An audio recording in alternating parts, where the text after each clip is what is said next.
Assalamualaikum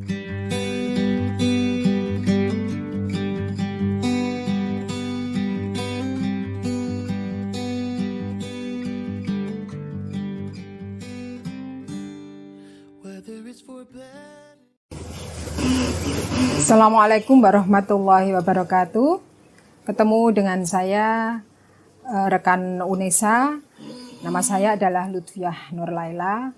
Saya adalah dosen pada program studi pendidikan Tata Boga, PKK, Fakultas Teknik, dan kebetulan saat ini ditugasi sebagai Ketua Program Studi S3 Pendidikan Vokasi. Dan saat ini kita akan berbincang tentang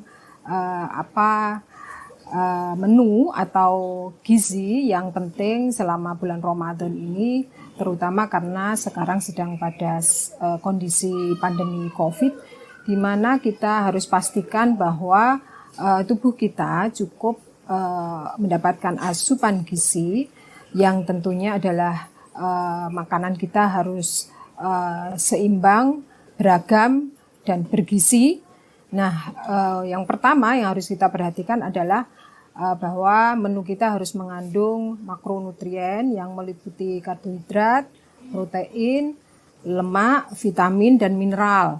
Nah, karbohidrat saya kira kita tahu bisa kita peroleh dari berbagai sumber, misalnya beras, bisa beras putih, beras merah, beras hitam, bisa dari roti atau gandum, kemudian juga bisa dari jagung, bisa dari ubi-ubian dan bahan lokal yang lain, khususnya seperti ketela pohon, kemudian singkong dan sebagainya. Dan kemudian untuk sumber lemak atau sumber protein kita bisa peroleh dari daging, ayam, telur, ikan, dan termasuk juga protein nabati yang itu adalah tempe, tahu, kacang-kacangan, dan seterusnya. Dan kemudian juga lemak bisa dari minyak, bisa dari daging, dan seterusnya juga, termasuk juga ada mentega, ada butter, dan seterusnya. Dan untuk vitamin dan mineral kita bisa peroleh dari buah-buahan dan sayur-sayuran. Nah, semua itu harus kita pastikan setiap saat makan buka puasa atau sahur sebaiknya itu tersedia di atas meja kita. Meskipun tidak harus mewah, tetapi kita harus pastikan bahwa gizi kita harus cukup, karena kita perlu menjaga stamina badan kita selama Ramadan dan juga untuk menghadapi COVID-19. Itu yang pertama. Yang kedua, jangan makan berlebihan. Biasanya kita ketika buka puasa kita sering balas dendam, begitu ya. Nah, itu tidak seharusnya kita lakukan karena itu akan membuat pencernaan kita menjadi berat. Jadi lakukan mengkonsumsi makanan selama berbuka itu secara bertahap. Ya, misalnya air hangat dulu 1 gelas, 2 gelas, setelah itu biarkan perut menyesuaikan diri, kemudian mungkin makanan kecil bisa berupa kurma, itu sangat bagus, kemudian makanan kecil yang lain. Setelah itu kita sholat dulu, setelah sholat kita baru mengkonsumsi atau menikmati sajian menu lengkap. Nah, seperti itu juga ketika sahur, jangan takut besoknya kita akan kelaparan sehingga ketika sahur kita makan sebanyak mungkin. Tidak, ya itu justru akan membuat badan kita lemas karena pencernaan kita terlalu berat. Jadi pastikan bahwa kita tidak berlebihan baik ketika berbuka puasa maupun sahur. Dan juga yang ketiga, banyak mengkonsumsi air putih. Ya, air putih. Air putih ini sangat penting dan kita harus pastikan bahwa kebutuhan air putih kita itu mencukupi karena tidak boleh sampai terjadi dehidrasi. Oleh sebab itu minum air putih secukupnya atau air ya, karena air tidak harus berupa air putih tapi juga bisa kita peroleh dari buah-buahan yang banyak mengandung air atau dari misalnya hidangan cola atau es campur, meskipun tidak disarankan gitu ya. Kita berbuka puasa terlalu sering mengkonsumsi yang makanan dingin ya, misalnya es itu tidak terlalu disarankan. Lebih baik yang hangat gitu. Nah, kemudian yang selanjutnya adalah pastikan bahwa kita melakukan hal-hal yang misalnya berjemur, berolahraga itu tetap harus kita lakukan, dan olahraga selama bulan puasa disarankan saatnya adalah ketika mendekati berbuka puasa. Jadi jangan berolahraga ketika pagi habis sahur, kemudian lari-lari, haus, nggak boleh minum, ya itu kasihan badan kita. Jadi sebaiknya ketika berolahraga kita mendekatkan waktunya ketika akan berbuka sore hari. Atau kalau pagi kita cukup berjemur saja di luar supaya kita mendapatkan panen vitamin D gitu ya dari alam, karena itu juga akan sangat membantu kebugaran atau kesehatan dari tubuh kita. Nah, selanjutnya juga tentu saja ini yang harus kita lakukan adalah banyak beribadah, memperbanyak ibadah kita pada Allah SWT. Karena apa? Karena pada Ramadan, apalagi pada kondisi COVID ini, salah satu hal yang harus kita lakukan tidak bisa tidak adalah semakin mendekatkan diri pada Allah SWT. Tidak hanya supaya Ramadan kita lebih berkah, diterima, dosa-dosa kita diampuni, tapi juga kita berharap mudah-mudahan COVID ini segera berlalu dan kita semua selalu dalam lindungannya. Dan yang selanjutnya, yang ini akan saya tularkan juga nanti setelah ini saya akan ingin demokan begitu, adalah memanfaatkan atau mengeksplor apa yang ada di sekitar kita.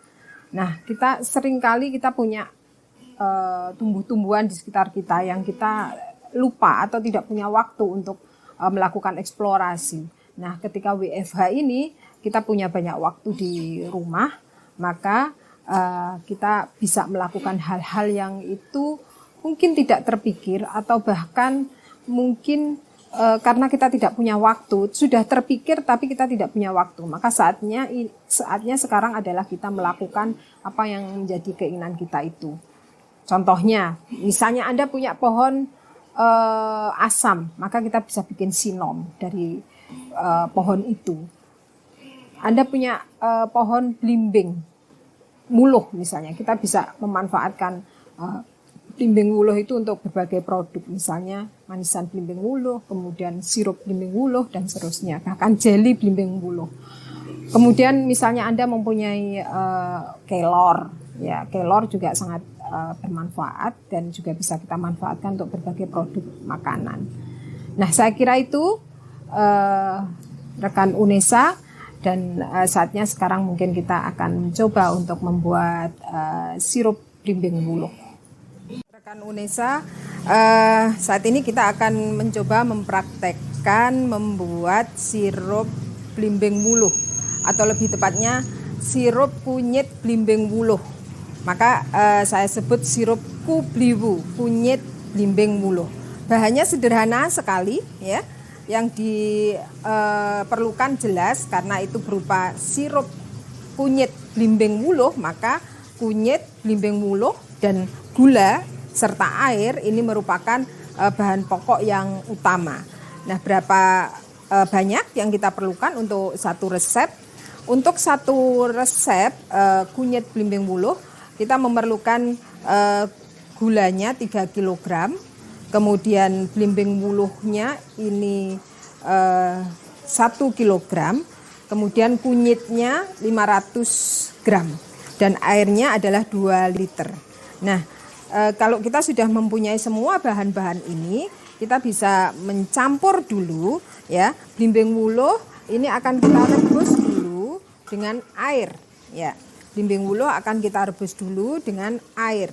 1 kg belimbing wuluh direbus dengan air 2 liter ya. Nah, oke, ini kita rebus dulu.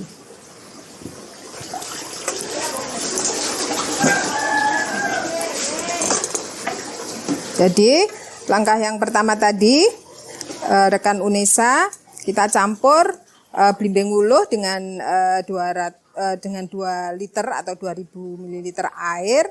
Setelah itu kita biarkan sampai mendidih. Setelah mendidih, kita pastikan bahwa setiap butiran dari belimbing wuluh itu empuk ya, karena kita memerlukan cairannya. Setelah empuk, maka kita akan saring ya akan saring, kita ambil sarinya dari belimbing wuluh itu, cairan yang kita pakai merebus dan juga sari dari belimbing wuluh itu, dan cairan itulah yang kita perlukan untuk menjadi bahan sirup. Jadi cairannya adalah cairan dari belimbing wuluh itu. Kita tuangkan gulanya, setelah itu kita rebus. Kalau sudah mendidih, kita masukkan kunyitnya, ya, kunyit kita masukkan. Kita biarkan lagi sampai dia mendidih, dan beberapa saat tetap kita biarkan sampai dia mengental, ya, sampai dia mengental, agak mengental, supaya sirupnya kental. Nah, kalau sudah, baru kita saring lagi, ya, kita saring lagi seperti ini, ya.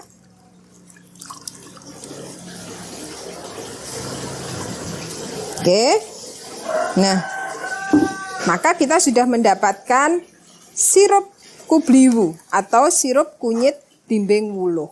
Nah, inilah sirup kubliwu itu, ya. Ini dia. Oke. Nah, kita tinggal memasukkan ke botol-botol. Nah, selesai sudah.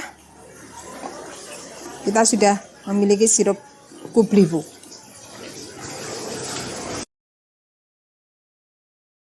Kita tahu bahwa belimbing wuluh itu merupakan bahan makanan yang banyak mengandung vitamin, dan itu sangat bermanfaat untuk menjaga daya tahan tubuh kita karena kandungan vitamin C-nya sangat tinggi. Dan selain itu dia juga mengandung bahan-bahan yang itu bisa menjadi berkhasiat bagi tubuh kita. Misalnya belimbing wuluh sangat bagus untuk penderita diabetes. Tentu saja tidak dalam bentuk sirup, ya, karena kalau dalam bentuk sirup maka gulanya yang tidak boleh. Tetapi jus belimbing wuluh, ya, itu sangat bagus untuk penderita diabetes, untuk penderita darah tinggi, ya, dan juga untuk menyembuhkan bengkak, gatal, penyakit kulit, ya, itu sangat bagus kalau kita lihat bagaimana khasiat belimbing wuluh, ya. Kemudian dari kunyitnya, ya, kita tahu bahwa kunyit ini merupakan salah satu rempah yang sangat banyak khasiatnya, ya, dan sudah digunakan oleh nenek moyang kita sejak zaman dahulu kala untuk berbagai masalah kesehatan, atau juga untuk menjaga kebugaran tubuh kita, karena dia mengandung kurkumin, ya, yang itu sangat bermanfaat untuk organ hati, gitu ya. Dan dia juga bisa sebagai penurun panas, gitu, dan juga sebagai bahan yang bisa mengandung antibiotik, gitu ya, untuk sangat bermanfaat bagi tubuh kita. Nah, kalau ini kita konsumsi, ya, tentu saja sangat baik kita konsumsi sebagai buka puasa, ya, apalagi kalau dalam keadaan hangat, gitu ya. Dan jangan terlalu banyak karena kandungan gulanya, ya, kita tidak perlu terlalu banyak mengonsumsi gula dalam bentuk sirup seperti ini, karena kita sudah mengkonsumsi gula juga dalam bentuk gula kompleks seperti karbohidrat dan mungkin ubi-ubian. Nah, saran untuk membuat sirup belimbing wuluh ini yang terutama adalah bahwa bahan sirupnya harus belimbingnya, ya, maksud saya belimbingnya harus benar-benar masak, harus benar-benar yang sudah siap olah, jangan yang kecil, jangan yang muda, karena itu akan mempengaruhi rasa dari sirup belimbing wuluh. Itu yang pertama. Kemudian yang kedua, kunyitnya harus bersih, ya. Yang ketiga, gula, jangan menggunakan gula yang curah misalnya, ya, karena dia akan memberikan hasil sirup yang tidak jernih, ya. Jadi gunakan gula yang bersih supaya hasil sirupnya juga bersih. Nah, saya kira itu, ya, kita bisa mempraktekkan membuat sirup yang sederhana ini. Kita bisa tidak hanya menjualnya, tetapi kita bisa berbagi pada tetangga-tetangga, gitu ya. Silahkan. Kalau untuk tetangga, saya lebih menyarankan buat dia dalam bentuk siap minum, bukan dalam bentuk sirup. tapi siap minum, yang kemudian kita bagikan kepada tetangga-tetangga, kepada para ojol, kepada teman-teman kita. Dan selain itu kalau mau untuk menambah income ya, kita bisa menjual sirup ini kepada rekan-rekan kita. Saya kira itu yang ingin saya sampaikan dan terima kasih.